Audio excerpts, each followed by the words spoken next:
Hi, this is Nat, and today I want to talk about something in gaming that I love.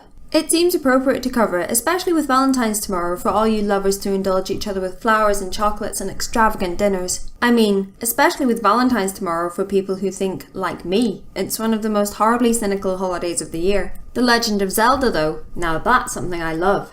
I'm sure almost everyone already knows the story of where the inspiration for the Legend of Zelda series came from, but if you don't, here's a very quick and super ultra true recap of what happened. Shigeru Miyamoto was once a child, and did not have access to the Temple of Time. No one had told him it was dangerous to go alone, so he took to wandering the forests and lakes and caves surrounding his home. One particular cave entrance caught child Miyamoto's attention. He fearfully ventured inside and explored its dark, dank mysteries with a lamp. It was at this time he came across a boomerang deep in the cave, and then he encountered some kind of monstrous creature. Like a ruler of monsters, a boss monster perhaps, who was conveniently weak against the effects of Miyamoto's recently discovered boomerang. Luckily, Miyamoto was able to defeat the fiend with repeated blows to its sinister eyes and return home, where he would grow up, get access to the hookshot and go on to work for Nintendo. But this child's memory was never far from the deep dank cave from before. These events, which may or may not have been slightly embellished for the purposes of storytelling, were the inspiration for the series of games that many have come to love.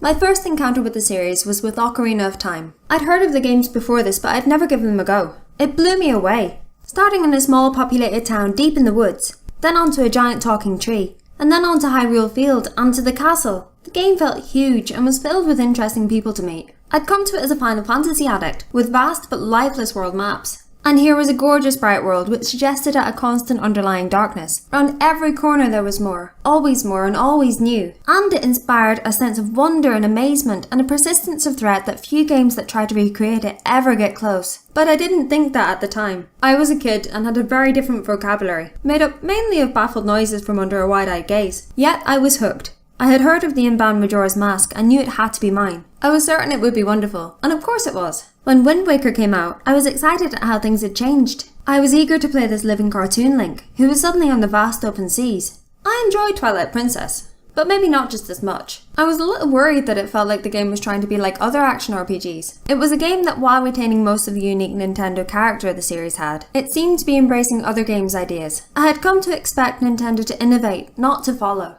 Skyward Sword was beautiful. It felt like playing a moving painting, and going so far back in the Zelda timeline gave it an innocent and foreboding atmosphere. However, it was the only Wii game that managed to give me a sprained wrist. The combat was something I had read about, and all the articles talked about how it made the game more immersive, but I must admit I didn't get that. I certainly found it entertaining, at least while it wasn't chewing its way through batteries. This is just a quick list of the main console releases I played from when I got into The Legend of Zelda. I've went back and played most of the earlier titles too, and most of the handheld games and spin-offs, and in my opinion, the first is clearly a great game for its time. But its time is long since passed, and I never got the same sense of wonder from it. Zelda 2, it's a mess of frustrating odds and ends that could have been amazing.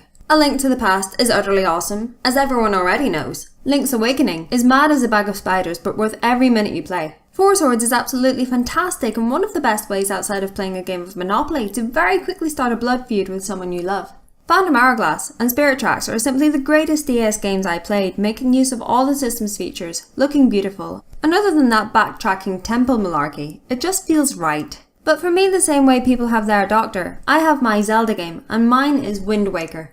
I love the exploration and sense of achievement in discovering new areas. And for a game set at sea, you'd think a blue sky and blue ocean would make a boring palette of colours. But it doesn't. It's bright and vibrant and exciting, which contrasts with one of the darkest plots of a Zelda game as a child is flung on an adventure tied to his emotions as much as any idea of a quest. Majora's Mask is out today for the 3DS. I've spent much of the week reading reviews and wrestling with the decision of whether to buy it or not. Unsurprisingly, the general consensus is that it's a good game. A very good game. But that isn't the only thing I have to think about when buying a new title for my 3DS. I have to think about whether it's a good fit for me or not. Animal Crossing I can pick up and have a run around town to check in on all those still loyal to my reign of tyranny, and then flip the case closed and hop off the bus. If Bravely Default was on the Wii U, then I think it would have been a much deeper experience. Still, I think I'll get Majora's Mask. It's my Valentine's to me. Nintendo has many problems at the moment, and some people have been calling for changes, such as suggesting the company move to a mobile market, or make games for other consoles. I think this is crazy talk, dangerous crazy talk. Despite all the issues Nintendo might have,